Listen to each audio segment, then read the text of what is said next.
Yeah, hey, James Bayfield, America's the one short sale debt negotiator, your foreclosure expert, your short sale expert, business expert, your coach, the man that wants you to succeed. You know, there's an opportunity, there's a time to make some money. There's an opportunity, there's a time to make some money in this current real estate market. Now, come to jamesbayfield.com. For those of you who don't know me, for the last 13 years, I've been a real estate investor. I've been a short sale negotiator. I've been an opportunity creator. You see, I specialize in bad debt. I help banks and homeowners liquidate their bad debt. So what I have is an opportunity for you. The opportunity for you to learn how to do exactly what I do. An opportunity for you to learn how to help homeowners who's currently facing the same situation. You see, during the real estate boom, people made a lot of money. They refinanced their houses. They bet on adjustable rate mortgages that they're planning on cash on. See, the investor's gonna cash in. The homeowner got lower teaser rate. They got motivated. But nobody predicted the real estate market gonna crash. Hey, I didn't know it was gonna crash. I was really thinking about it. 90% of us didn't think about it. We didn't care. It didn't matter to us. Hey, we join in. The smart guys in Wall Street, the investors, the guy that lend money, the guys that grade security, the guy that put mortgages together, the investors, the attorneys, the smart people, they knew what's going on. The experience, they knew what's going on. They made a bet. Hey, if you ask me, it was a smart bet. It just happened to be bad. Investments is not perfect. Hey, you give a guy an adjustable rate mortgage, you sell out more loans, you make money on fees, you make money on interest rate, et cetera, et cetera, et cetera, et cetera. And let the guy cash you out in 3 to 5 years. That was the prediction. It ain't worked out. The market crashed. People lost their job. When people lose their job, they can no longer make the payment, so the program no longer works. So guess what? What it does, it creates an opportunity for guys like you and I not to be the cleanup man. We just basically call sanitation. They having a big party. It was a big party. It was a big Super Bowl party, a big New Year party, a big Mardi Gras party, a big carnival party. It was a lot of decoration, a lot of this, a lot of that. Now the street is dirty. The street got a lot of trash. We got to put our sanitation suit on. We got to get that on. We got to get our broom. That's where we at right now. There's an opportunity for it. But guess what? Every time it's snowing in New York, every time there's a lot of trash in New York, you got to pay the sanitation people overtime. You got to pay the sanitation company a lot of money. Some sanitation workers, we find out to the snow blaze in New York, they was making $250,000 a year. And the public got upset. Oh my God, the garbage man made $250,000 last year. I don't even make 6 figures. I can't barely pay my mortgage. Let me ask you a question. Do you want to do that sanitation man job? No, you don't. Do you want to get dirty? No, you don't. Well, that's what we do, folks. We deal with the mess. We deal with all these bad mortgages that's currently going through litigation right now.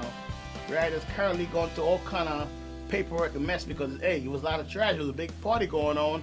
You know, we couldn't keep track of where our friends were. We came with our friends. You know, he ended up in this side of town, the other one's that side of town. We don't know. That's what happened to the mortgage documents. They don't know where the mortgage documents at. Guess what? Since if I can't find my friend, there's no way to DNA testing we could prove that we related, so I guess we must not be related. That's what happened to the mortgage business right now. Mortgage, promissory note, they got to be paired together. Guess what? Lenders cannot find those paperwork. They lost them.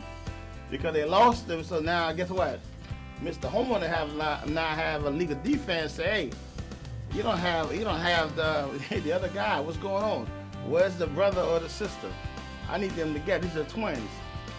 Now, guess what? Now it creates opportunity for guys like you and I, because now they recognize this property is over leveraged. A property that's the bank, the borrower, homeowner owed $400,000 on their loan. That property only worth $200 now.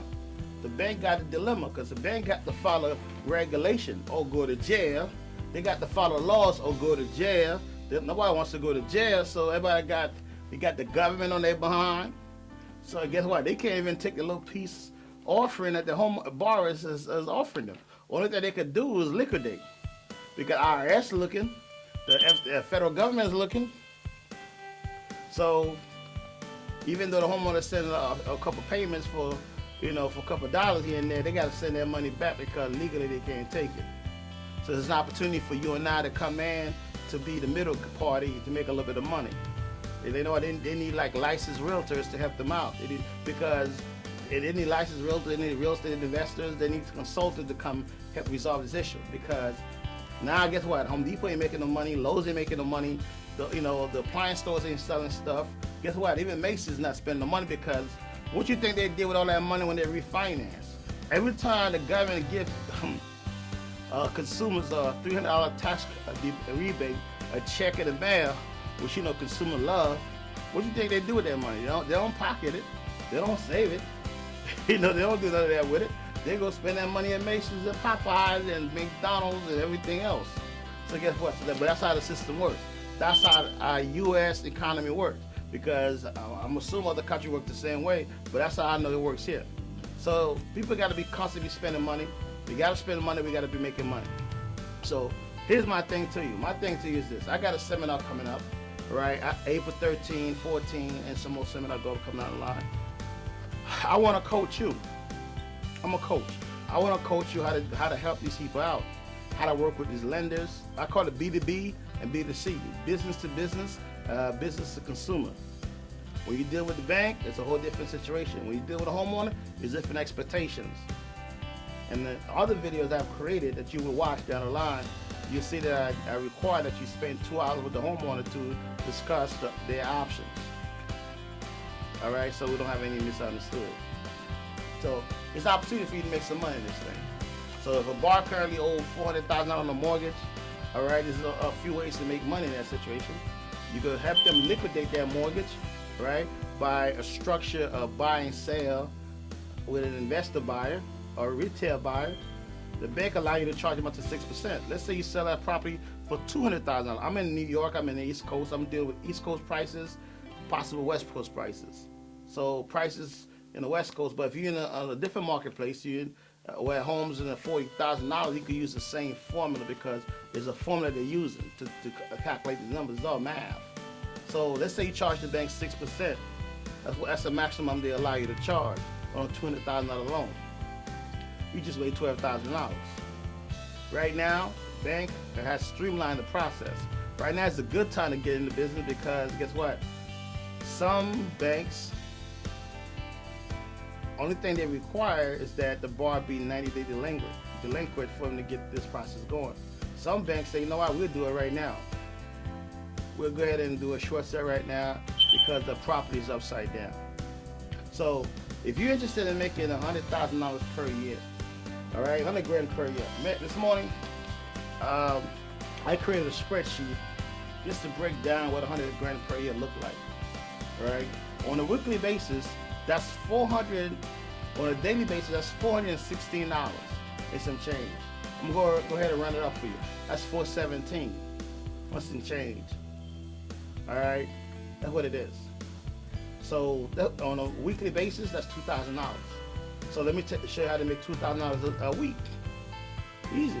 Some of these homeowners are going to qualify to keep their home. You charge them a $2,000 fee.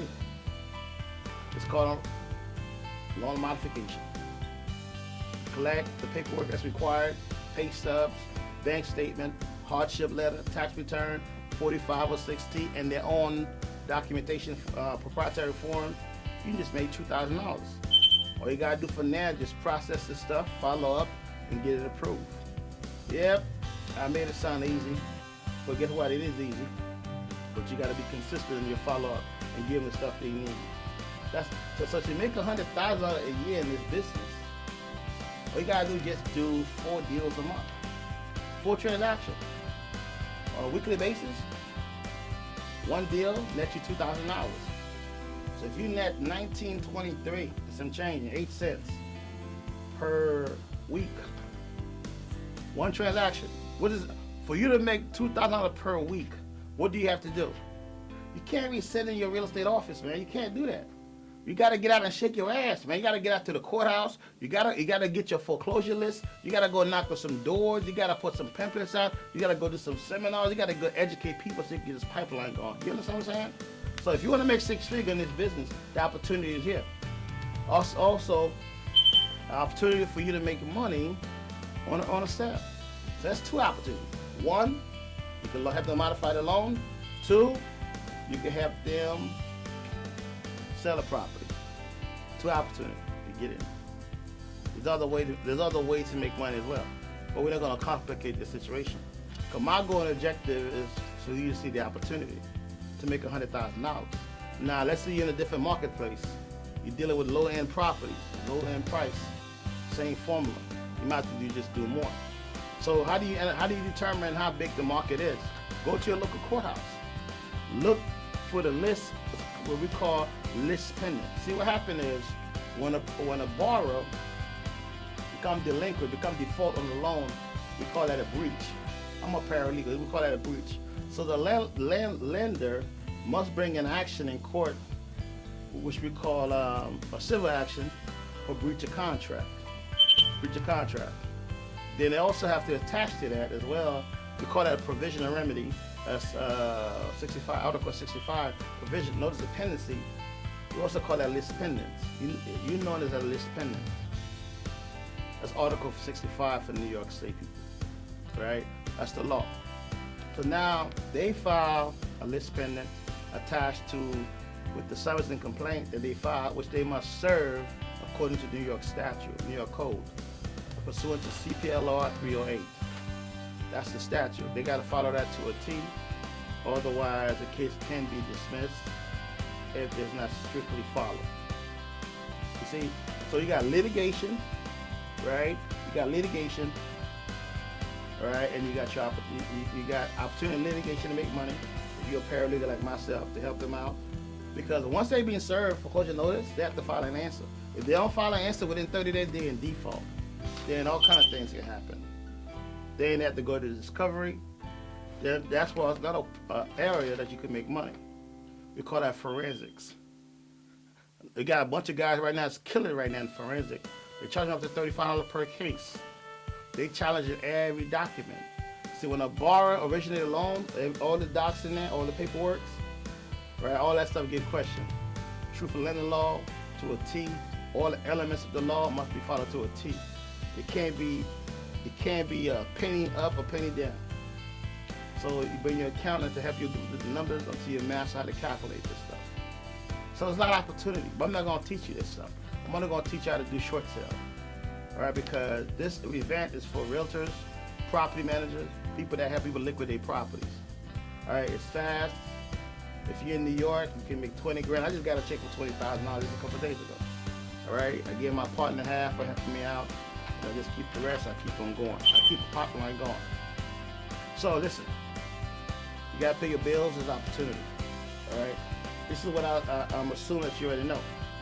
In the foreclosure industry, there's like 4 opportunities to make money here. 4 opportunities in the foreclosure. Number 1, you got list pending stage. The first stage 1, list pending.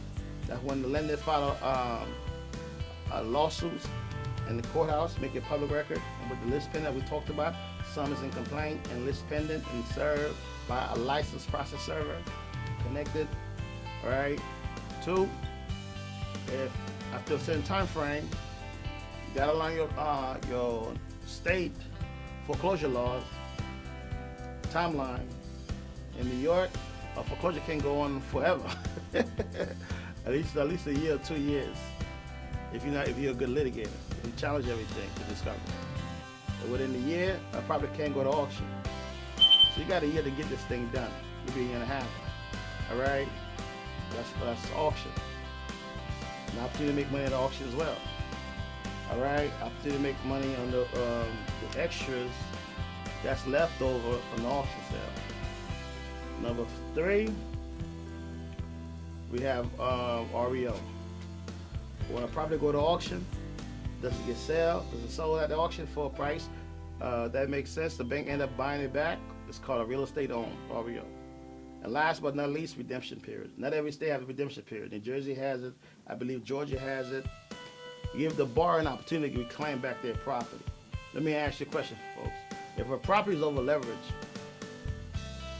if over leveraged, they don't want it. Let it go. And last but not least, this is like a bonus. A bar can challenge foreclosure action anytime. If you feel like the foreclosure action was wrongful, you can challenge it. It's litigation lawsuit. You could appeal the decision. You could make motion for all kind of motions you can make. So you have to hire an attorney for that. All right. But if you're a savvy homeowner, you take in paralegal training, you buy the book from West Publishing, you go to a law library, you hire a foreclosure consultant, a defense attorney to educate you, you pay the money, you can learn the business. Anyway, this is the opportunity. This is the opportunity in a nutshell. All right. I hope you learn a lot. All right. I got some more video coming for you that teach you more details how to do this business. If this information is interesting to you, you want to learn more, sign up on this page. Somewhere on this page, the email address, opt-in page, your email address, whatever is requested of you. Just go ahead and follow the instructions. My name is James Bayfield. This is what I do for a living. All right, this is what I enjoy doing. I like to teach you about your options. Learn your options, protect yourself. Yeah.